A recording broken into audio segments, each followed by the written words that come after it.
They're not the easiest plants to take care of, but if you can figure them out, they're well worth the effort. Let's talk about Anthurium.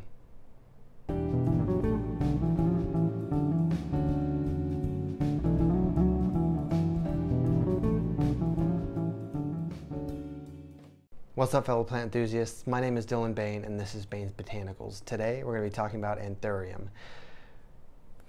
Anthuriums. They're a little tricky. They just are. Most of the Anthuriums you've probably seen, especially in grocery stores and things like that, are going to be the ones that usually have smaller leaves than this, and they're usually smooth, and they have the pretty flower that has the spadix and the spathe on it, kind of like a peace lily, in red or pink or white. They're pretty, you know, they're kind of generic. You know, they use them a lot for Mother's Day and Easter and things like that, kind of spring seasons. But when you get into some of the more exotic Anthuriums, they're pretty cool. This is an Anthurium bonplandii. I don't know a ton about it other than the name and the fact that I've kept it alive, which is pretty cool. It kind of has a bird's nest shape to it, if you know what a bird's nest fern is or anything that grows in a similar fashion. If I remember correctly from school, that might be called like a rosette, the way it grows, the growth pattern. But yeah, I've lost a couple of leaves off the bottom, but that could have just been natural. But this is going to be one of those things where I appreciate your input even more. This thing is moving. Oh, there we go. Where I appreciate your input even more because I'm not the expert on Anthuriums by any means, but I will say that I've kept this one alive now for about 2 months, and it's looks pretty good. So Anthuriums, they do need light. Obviously, bright indirect light is best. They're not really a low light plant necessarily. You don't want any direct sun. Watering, I think watering, a combination of that and humidity is probably where a lot of plants fail. I've been keeping mine pretty consistently moist. I don't let it dry out all the way, and I don't soak it as far, I mean, I soak it when I water it, but I don't let it stay soaked. I don't let it stay super moist like I would a fern or a carnivorous plant, for instance. Just an even watering schedule, even moisture, preferably distilled water, filtered water if you have it, that kind of thing. Tap water is not really great. And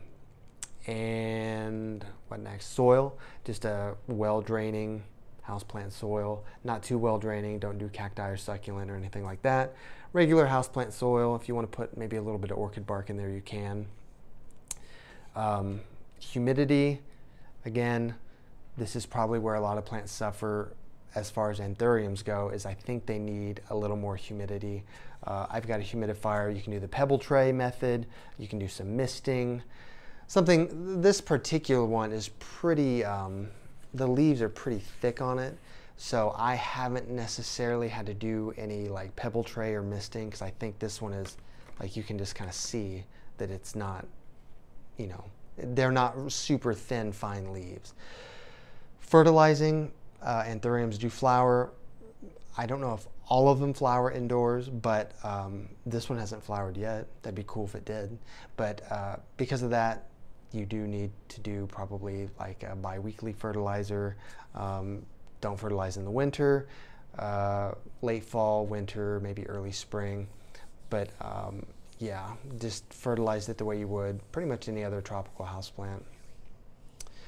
Other than that, I think even with difficult plants, you should try them at least once. Actually, I shouldn't say that. You should try them at least twice, because the first time there's a good chance you might fail. But this isn't my first Anthurium. In fact, this might be my third. And this particular one, this particular species is my first. But the other two Anthuriums I had were the store-bought ones, and they just, I don't know, they just didn't make it. They weren't successful enough for me to keep them. But this one's doing pretty well. So sometimes it's just about finding the right plant that works for you.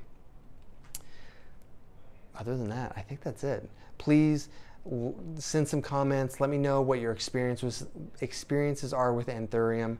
If there's another secret that I'm not mentioning that I haven't learned yet, I'd love to hear it. And I know a lot of people would like to read it because I'm sure other people have struggled.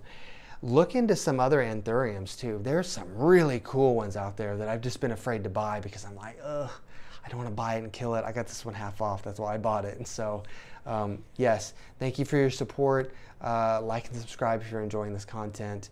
And I will get some more videos out to you soon, I promise. And until then, I will just see you guys later. Thank you.